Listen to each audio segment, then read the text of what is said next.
Hello, welcome to another edition of Advanced English Conversation. Professor Kent Lee here, and we are back to our discussion of pop psychology. First, we have some questions I left you with for last time. I think about 3 questions. I've got some more for you. One question dealt with the left-right brain stuff. We're going to take these one by one. Then the next one was about gender differences, and third one was about dreams. And I'm going to add another one which is not in the handout from last time, but it's about learning styles. Talk about that. Because these are really important ideas, they're floating out there in the internet and SNS and in the public domain, and sometimes people tell you things based on these kinds of ideas. They may give you advice or suggestions based on these kinds of ideas. So these are important. It's important to kind of analyze these critically and carefully so you can be an intelligent consumer, an intelligent citizen, an intelligent adult who is not kind of tricked or taken in by just anything that anybody says. These are crucial academic skills for English or for any language, anything you do in university level or college level or in the workplace or in future studies. These are kind of important skills. So it's not just the psychology here, but it's about your life skills. First one, we'll take these one by one. The left-right brain stuff. This is really popular. It's been popular for a long time, for decades. Now, properly speaking, you don't have a left and right brain, but people use those terms a lot when they talk about this in pop psychology kind of context. It's actually left and right hemisphere, hema from Greek for half, hemisphere. You really have left and right hemispheres. But anyway, you've heard this. The left brain is logical, analytical, and it does language and math, verbal stuff. And the right brain is more creative and intuitive, intuition, that is kind of non-logical kinds of judgments and thinking, where you kind of make a good guess based on your feelings, your intuition about something. And the right brain is creative, it does music and art, supposedly. So supposedly, some people are left brain, they're more dominant in math or verbal or logical thinking skills. Some people are right-brained, they're more creative, artistic, musical. Can you be left-brained or right-brained? And is this stuff true? Is it really true? I probably asked you to do it for a Google form, but I also want you to, after having thought about it in the Google form, I also want you to maybe talk to somebody right now. Pause the video and talk about this again for a couple of minutes. Is there any truth to these kinds of claims? Okay, pause the video and discuss this.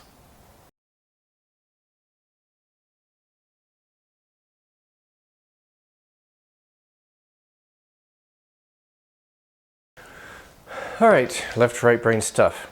First of all, where is language done? What parts of your brain do language? Well, it's more complicated than what you have heard. I don't know if you've had any classes, any linguistics classes where you've talked about this stuff. All right.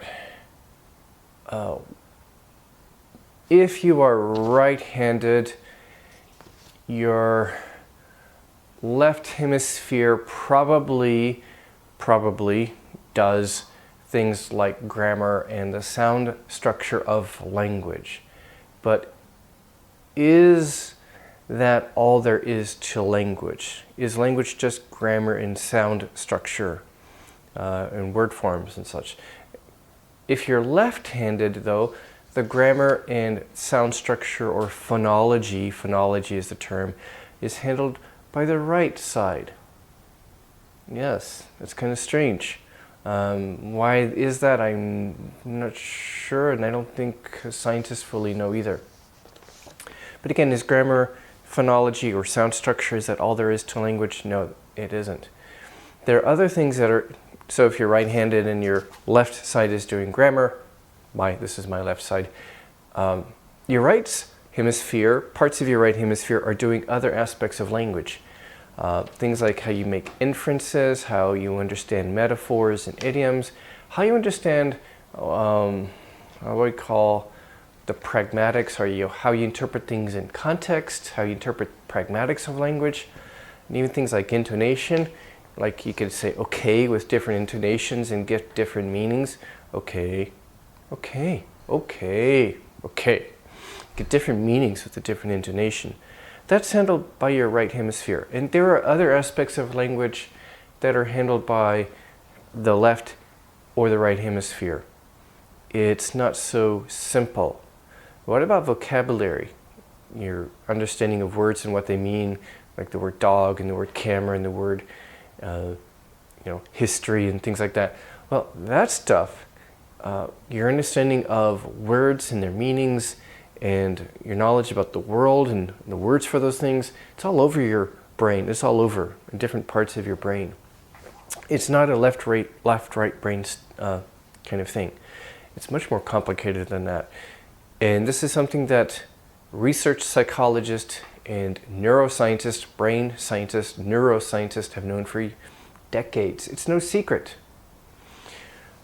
But this kind of nonsense gets popularized. What about math? Math and geometry. Some aspects of mathematical thinking are done in the left, but some are done in the right. When it comes to recognizing faces, recognizing objects, oh, that's a table, oh, that's my table. Different aspects of those skills are done by the right and the left sides of the brain. Recognizing objects, recognizing that, oh, that's my chair. Different sides of the brain are involved. What about music? Is that a right hemisphere thing? Not necessarily. What we call the emotional or affective aspects of music and some other aspects of music are processed by the right side, but things like sound sequences and how you interpret sound sequences and how music people interpret that and understand them is done by the left side.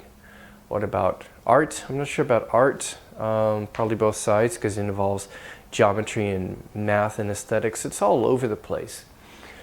There is no evidence also that the left side is logical and the right side is creative and things like that. There's no evidence at all for that claim.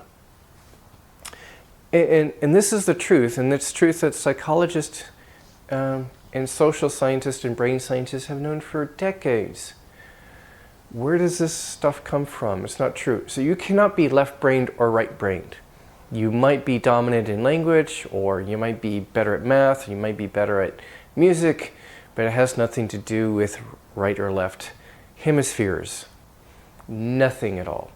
You use all of your brain for a lot of different things, for most things.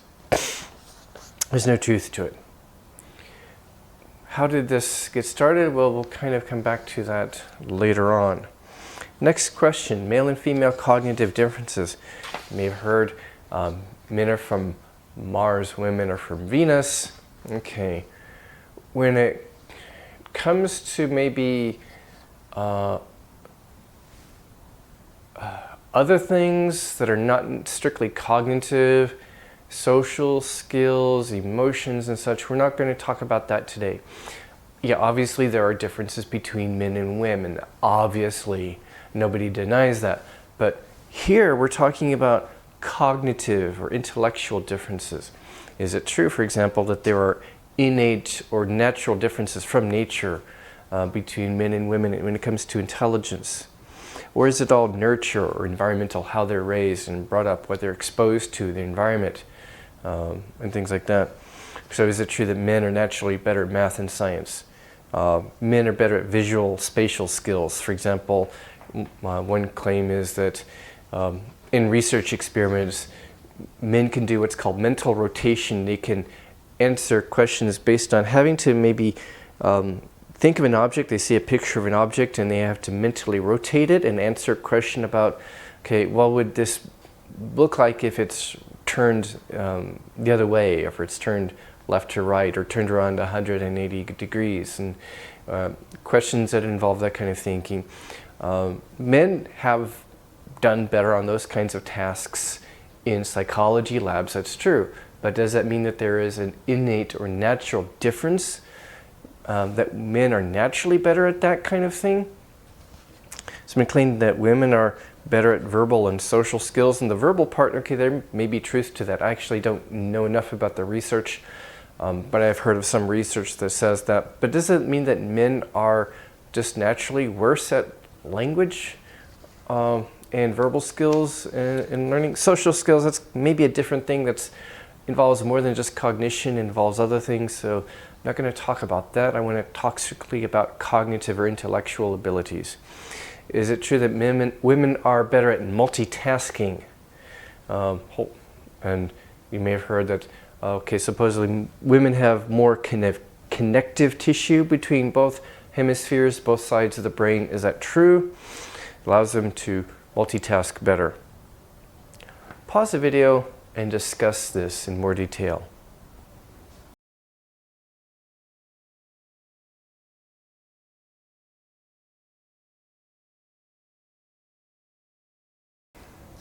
All right.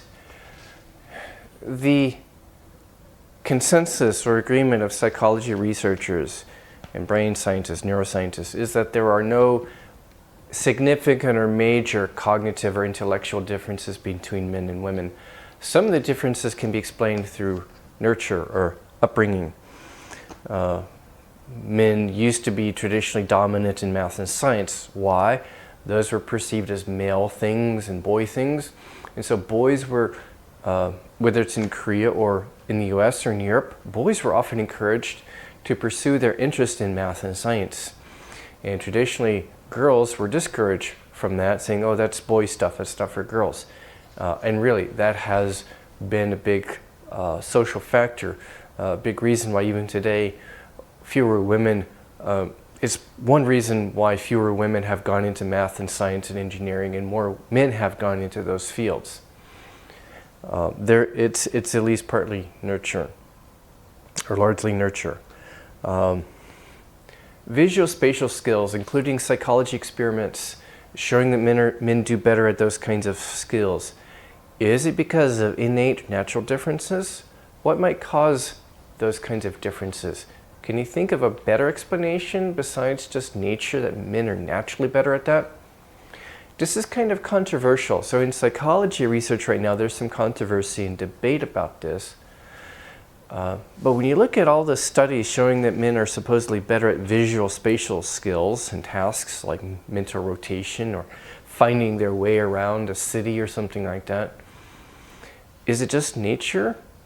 Is there a nurture-based explanation? Think about this. How are boys maybe raised differently than girls traditionally in a way that might encourage boys and men to have better visual spatial skills? Do fathers play with, or do parents play with their boys and girls, their sons and daughters differently? Do they raise them differently? A lot of psychologists would point to these factors, how parents maybe play differently. Maybe they, especially fathers, play a lot more actively and roughly with their sons than with their daughters, and sign them up for sports classes. Oh, the boy, he's going to go to soccer lessons, and the girl, she's going to music lessons. This could be an explanation for these differences in performance in psychology experiments. So there's a lot of debate in psychology. So there's not enough evidence that these differences are due to nature, that they're innate. The reason why girls may be better, even from early age, better at speaking, talking, and learning languages, verbal skills, there might be a biological or nature-based component to that.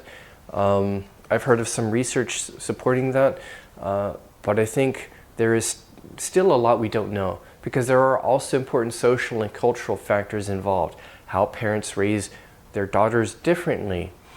how in the culture girls are expected to maybe speak more and engage in a lot of girl talk and women talk and social interaction. So it's not entirely clear to me, but it could be cultural, social factors, or it could be a complex mixture of biological and cultural factors. So there are some complexities, and there's a lot of debate in psychology. So there's some psychologists who will say when it comes to cognitive differences, there are no differences at all between men and women. There are other psychologists, like the famous guy you may have heard of, Steven Pinker, who argues there are differences, but they're subtle or fine-grained, and he is careful to say there are no significant or major differences. And it's not true that, so no serious psychologist or neuroscientist would say that men are naturally better at math. They might say, oh, there might be some very subtle, small, fine-grained differences, not general things like math, but maybe much smaller things, maybe mental rotation tasks or something like that. So there are no serious psychologists who would say that there are major intellectual or cognitive differences, only very minor, and that's a point of debate, point of ongoing research and debate, and will be for quite some time. So there might be subtle, fine-grained differences. Are women better at multitasking? Well, I'm not sure about that. But we need to be careful here when we talk about multitasking. Multitasking is something that humans are generally not good at when it comes to true multitasking. You can multitask if two tasks, one or especially both tasks, are kind of relatively mindless. So for example, I can multitask. I can drive a car, especially in the highway, and talk to somebody. That's multitasking.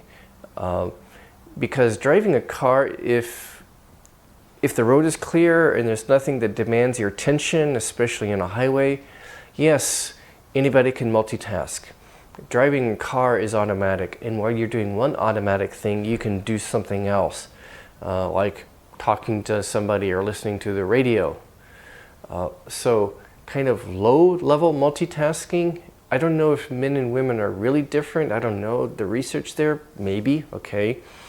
But when it comes to real multitasking between things that require your attention, we can't do it. Try reading a book and watching an informative YouTube video. You can't do it. Or try working on writing something while you're listening to a YouTube video. You can't really pay attention to both. It's not possible. True multitasking is not really possible. Kind of automatic multitasking where at least one of the things is automatic and the other doesn't require a whole lot of attention. That's different. Why is this stuff important? How many of you were maybe as children steered away from something you were interested in because of these cultural ideas about gender differences? Oh, son, you should study math and science. That's real boy stuff. And oh, daughter, that math and science stuff, that's for boys. Why don't you take music lessons?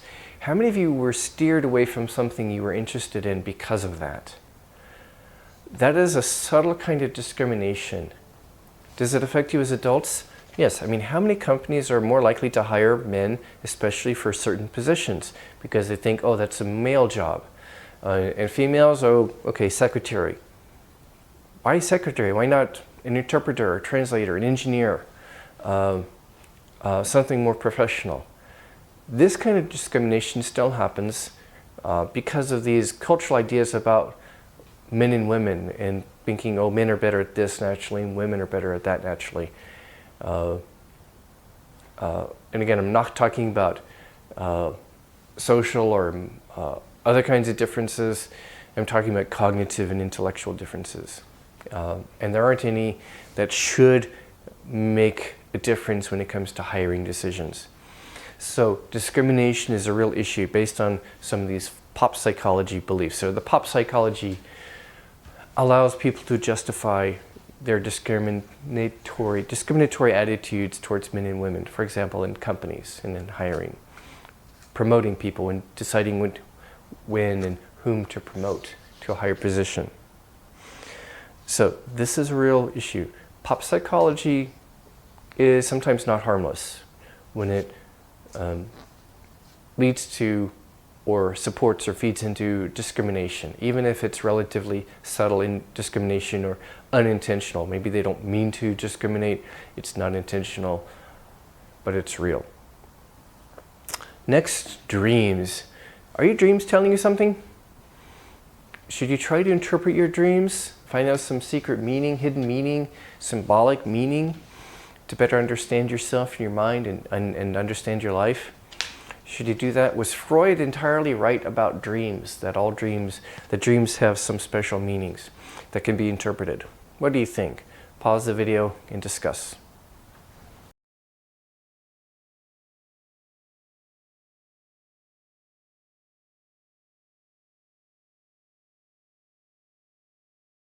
Okay, when you're asleep, you go through several what we call REM cycles. Maybe you've heard of REM, R-E-M, rapid eye movement.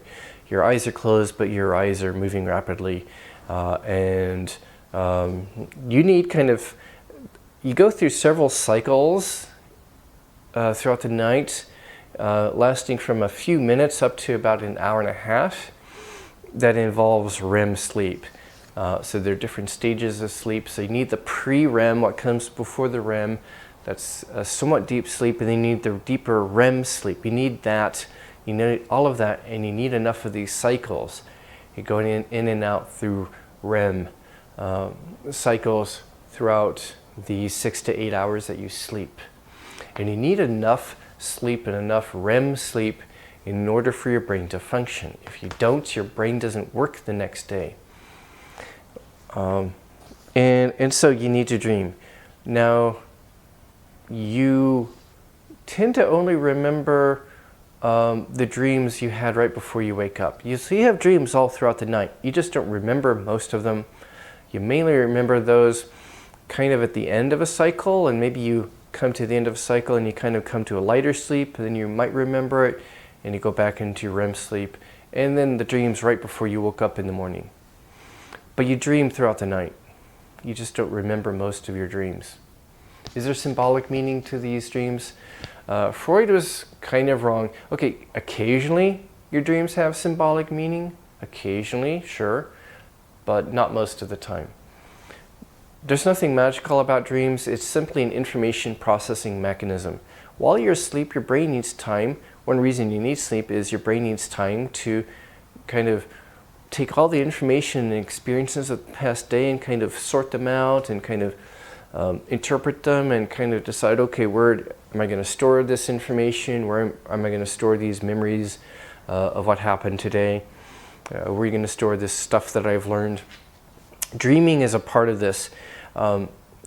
It's not fully understood how or why this happens, the role of dreams in this kind of information processing and information kind of storage that your brain does while you're asleep. There are several different theories about exactly what dreams do and why they happen, but pretty much the consensus in psychology is that it's an information processing tool of some kind for processing and putting away information.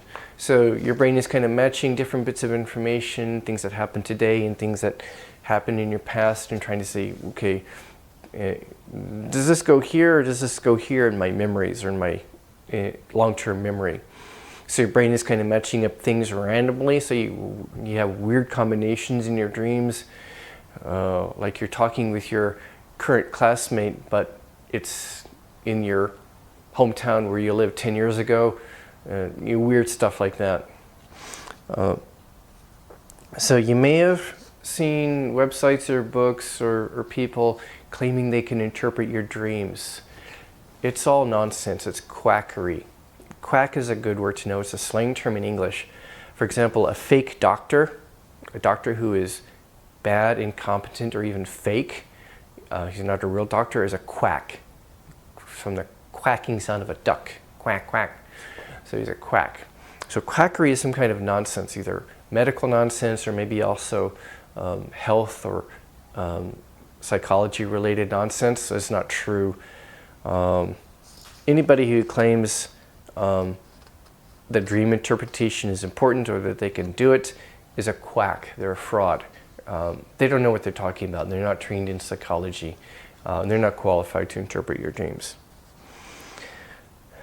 Next one is learning styles. You may have heard of this. Some of you are going to be teachers, and this is kind of a popular idea in some areas of education. Learning styles. And there are different theories about learning styles, a lot of theories.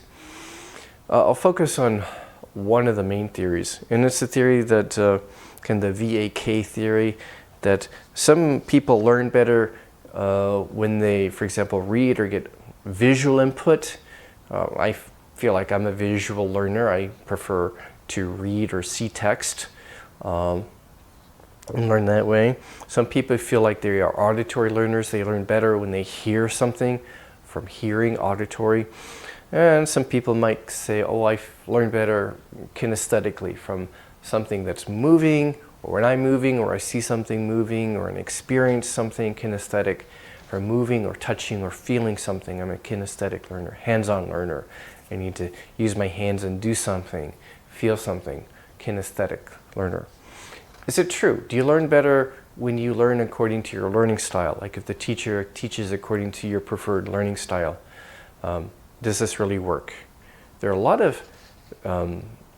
apparently a lot of studies out there on different theories of learning styles, claiming that yes, they have some evidence showing that students prefer this and they learn better this way, for example.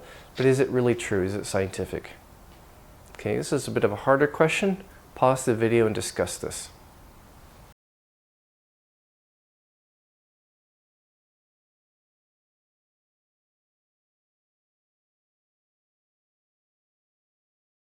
A problem with these kinds of claims is there are studies out there supposedly showing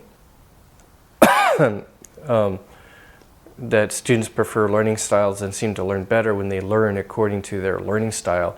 You know, one student, a student who feels like, you know, she's a visual learner, seems to do better when learning by reading or visual input and so on. But there haven't been many scientific studies, or properly done scientific study, where you control for different groups to really carefully compare how people do in different situations and do a proper scientific study.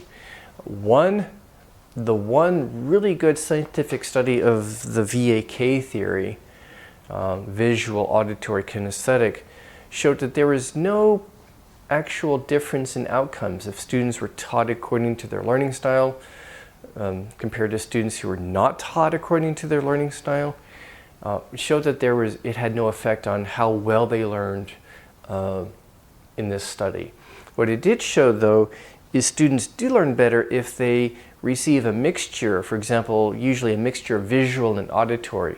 So learning is better if there's a mixture of visual, like the teacher is maybe writing things on the board, or you see a book, or you see notes.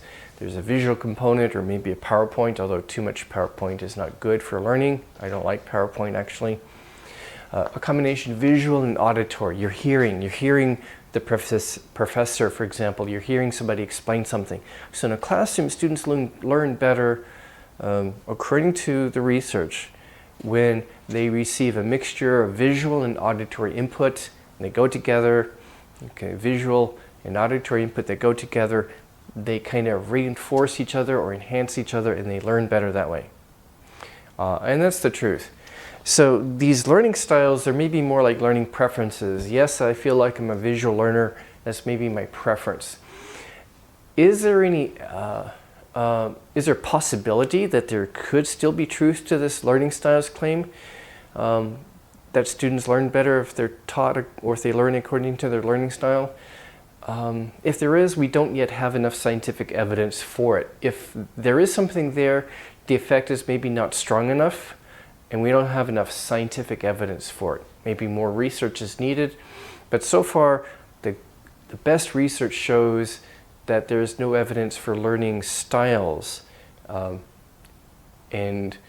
that learning according to your learning style really makes a difference in how well you learn, or at least not yet. There's not enough evidence, at least not yet, for it. This is maybe more of a learning preference. But again, what works best is if you have a combination, particularly visual and auditory, in learning. So how did these ideas get started? Things like left brain, right brain stuff is really popular. Psychologists have known for decades, and brain scientists have known for decades, the truth that I have explained to you earlier. It's no secret. Why is the public still being flooded with so much bad information, so much wrong information? The Mozart Effect, still kind of a popular idea, but it's wrong. Why is it popular? Why did it become so popular, especially 20 years ago? Why? How did these ideas become popular? Pause the video and discuss this for a few minutes. Why do these ideas become so popular, and why do they stay on in kind of the public domain, even though psychologists and scientists know that they're false? Why do these continue? Why do these persist? Why do they stay around and continue to be popular? Talk to each other for a few minutes.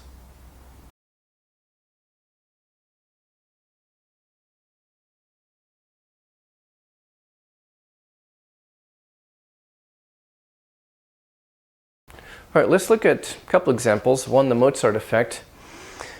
This started with a small study maybe 2 decades ago, maybe more. It is commonly done, it's commonly the case that in research in psychology, language studies, health science, medicine, medical studies, for example, it's very common for people to do a small study with maybe 20 or 30 subjects, for example, in the study, and if they find something, they don't, they're not going to go out and say, hey, I found something, it's true.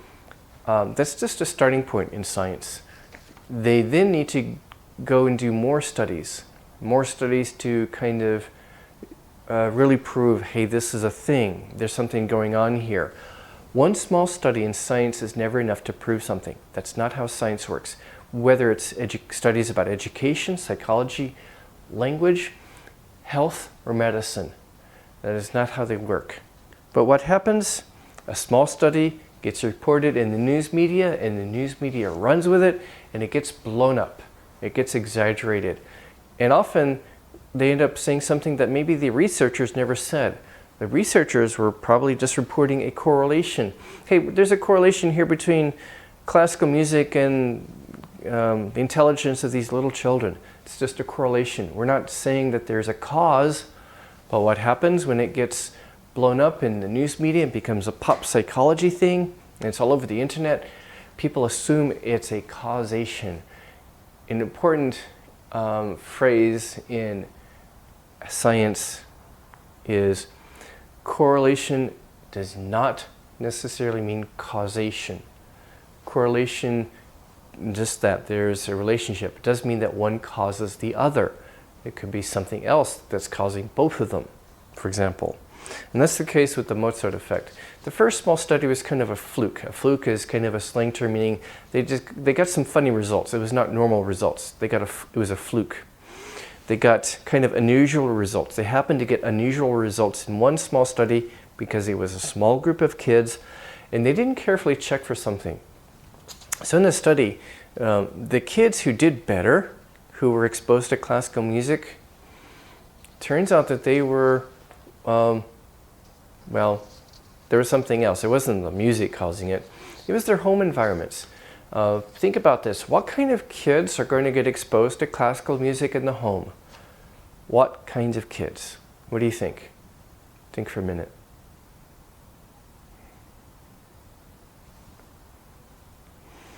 Okay, hopefully you've thought about this.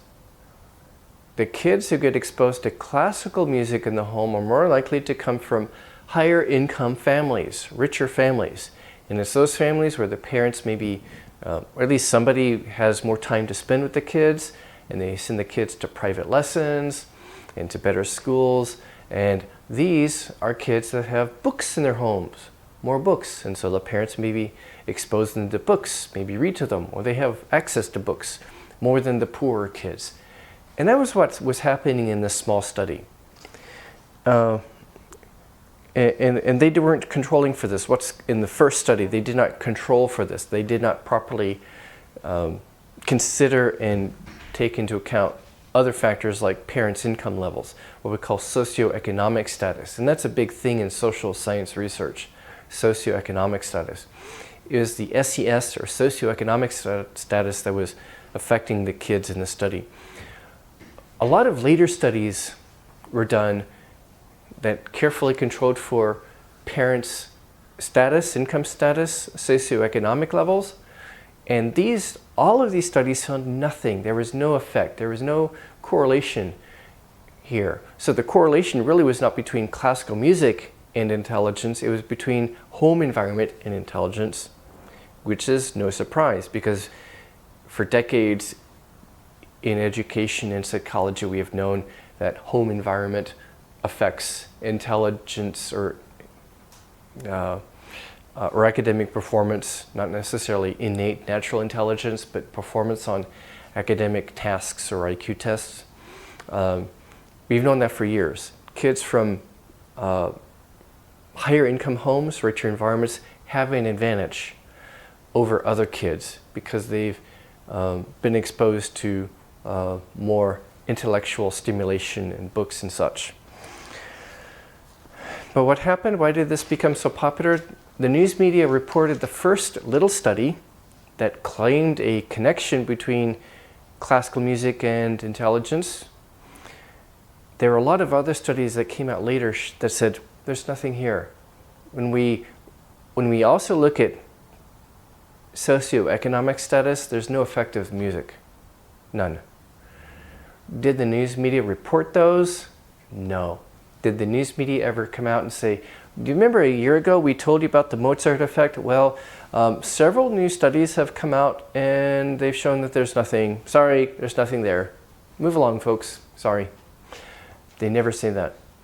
If it's something that sounds cool, they want that clickbait. So you click on a web link. It's kind of bait. So when you're fishing, you put a little worm at on a hook on your fishing line to attract the fish. That's called bait. Little worm or some kind of food you put to attract a fish or an animal that you're hunting. That's bait. So we use the term clickbait to describe newspaper headlines or internet links that sound cool and attractive that get you to click on them. So especially lower quality media outlets or common internet sites will use clickbait to get you. And this is a very clickbait kind of thing. Mozart Effect. Left brain, right brain stuff. There's no truth to it. But it's great clickbait. It gets people to click on a website. Take this test to see if you're left-brained or right-brained.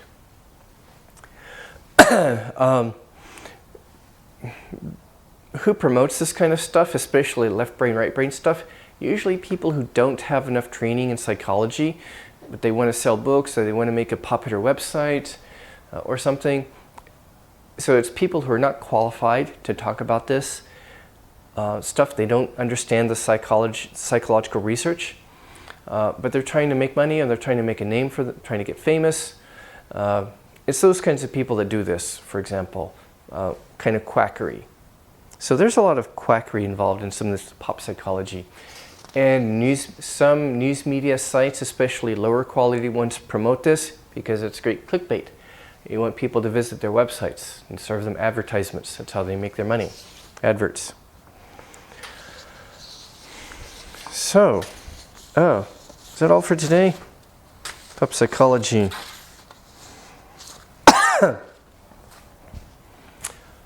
Should you believe everything you hear in the news? Well, at least when it comes to science news, health news, news about research in science, medicine, health, psychology, sociology, linguistics, social sciences, or science-related news, you have to be careful because the news media people, especially mass media or commercial media, they don't necessarily understand what they're talking about. Sounds cool, let's report it. It's a great clickbait headline. Unless it's a professional quality news organization that has a good science journalist or medical journalist who is doing the reporting and they can explain it. What does this really mean? How should be careful here? This is just one little study. We don't know yet for sure. We can't say we know for sure yet. This is just one little study. You have to be careful. So unless they have a quality medical or science journalist, you have to be careful. If you really want to know about this, better to go to a proper science news website or a science news YouTube channel and find out the truth. When it comes to this kind of stuff, you don't want to trust the general news media. They may not be either qualified to explain it, or they may be, or it could be a lower quality news media site that wants, your clicks and advertising dollars or advertising money. So we're going to continue talking about other kinds of popular beliefs and where they come from. These, by the way, are important because how many parents make decisions about their kids' education? Maybe your parents or teachers pressured you into certain decisions based on some pop psychology beliefs like these or others. These affect us. People make decisions sometimes based on bad information. There's a lot of bad information out there. You have to be intelligent, critical thinkers to better make decisions about your lives. Okay? Because I want you to be empowered to take control of your lives and make better decisions. And that's one thing we're going to do throughout this course. In order to learn English, we need to learn academic English skills, which will transfer to academic Korean or academic anything for college and for the rest of your lives. So until next time, good luck with the Google form. I'll have another Google form for you. Enjoy it, and I'll see you next time. Bye.